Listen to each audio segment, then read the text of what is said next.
Тектілігі тереңге тамырланған Орта Азия, Қазақстан, қазақ ұлтында қазақ деп атау алғанына 95 жыл. Егемендік орнап, тәуелсіз елге айналып отырған қазақ қоғамы. Кеше мың өлді, мың тірілді. Оны әрбір қазақ тарихтан білуі тиіс. Бүгінгі күн Қазақстан Республикасы 3-ші мыңжылдықтың 21-ші ғасыры. 2020 жылында дамыған әлемге әйгілі мемлекеттер қатарында тереземіз теңесуде.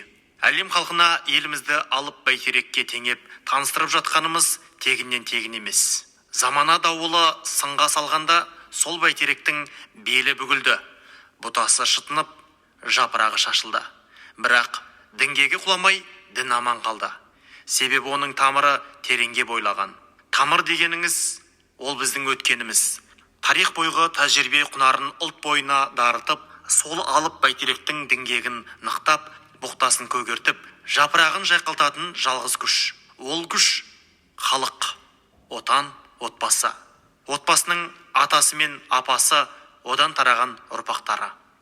Халқымызда отан отбасынан басталады деген қарапайым қағидат ешқашан өзгерген емес. Отбасы деген сөзге берілген анықтамада отбасы бірлесіп күн көретін туыстық қатынаста тұратын адамдар. Балалар тәрбиесін жүзеге асырып, басқа да қоғамдық тұрғыдан мәнді қажеттіліктерді қанағаттандыратын некелік немесе туыстық қатынастармен байланысқан адамдар тобы делінген. Ал отбасылардың басты мақсаты бақытты ғұмыр кешу. Бақытты ғұмыр кешу туысқанмен бірліктің, берекеліктің болуы. Бақытты ғұмыр кешу өмірге дені сау, ақыл-есі дұрыс, саналы ұрпаққа келу мен тәрбиелеу. Отбасылық, ағайындық, туыстық, қарым-қатынастарда баласына үйрететін қазақ шаңырағына ғана тән десем қателеспеймін. Әр бала атаның қанымен, ананың сүтімен келетін туа бітті қасиеттерді бойына сіңіретіні анық. Қазақ халқы осындай туа біткен игі жақсыларға сүйсінсе, біздің барлығымызда атамыз бен апамызға тартқымыз келеді. Атам мен апамның жеке басының қасиеттері, қайырымдылығы, адамгершілігі, үлгі боларлық тірліктері мен қалыптастырған дәстүрлі отбасылық құндылықтарының өзі бір ғажап дер едім. Ел өміріндегі сіңірген еңбегін, ұрпақтарға қалдырған рухани байлығы туралы мысалдар да жеткілікті. Тектілігі тереңге тамырланған менің атам мен апамнан таралған әулет сияқты отбасылар бүгінгі қоғамда көптеп орын алса, бәйтеректей биіктей түспек. Бұтағы бекіп, жапырағы жайнайды. Туған туысқанның қамқоршысы, адалдық пен шындықтың эталоны. Мен туғаннан бастап атам мен апамның тәрбиесінде өстім. Семейге ауылдан көшіп келген соң, атам мен апам Айрат ағаммен бірге тұрдық. Атам мен апамның жанында жүріп, екеуінің де өмірбаяндарын тыңдап өстім. Сондағы ойға түйгенім, екеуі есейіп қалған шақтарында 32 жылғы аштықты, репрессияны көрген. 1941 жылы атамның жасы 18-ге толмай, көшпен бірге майданға аттанып, Ұлы Отан соғысын басынан өткерсе, апам тылдағы еңбекке араласқан. Қазақ 40 жыл қырғын болса да ажалсыз өлмейді деген ғой.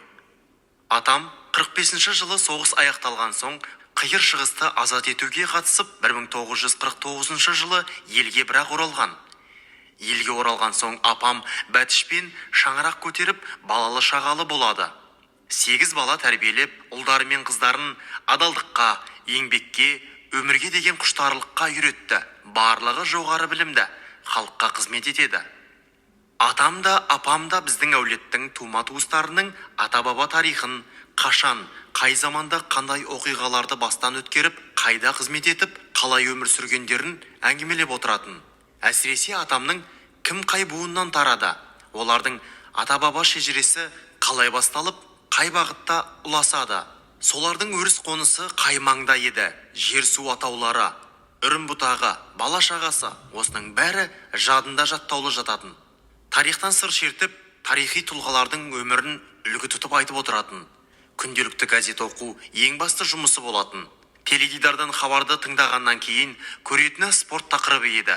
Мықтыларды, білімді адамдарды, қолынан өнер келетін адамдарды құдайдай жақсы көретін. Өтірікті, қызғанышты, мақтаншақты, жауапсызды жек көретін.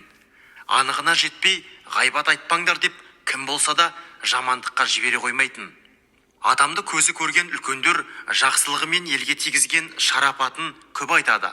Жақсы әке балаға 40 жыл азық демекші, қандай жиындарға барсам да Бәзен мен Бәтіштің немересі екенімді білгендер, олардың жақсылығын немесе өзіне көмектескенін айтқанда бір марқайып қаламын.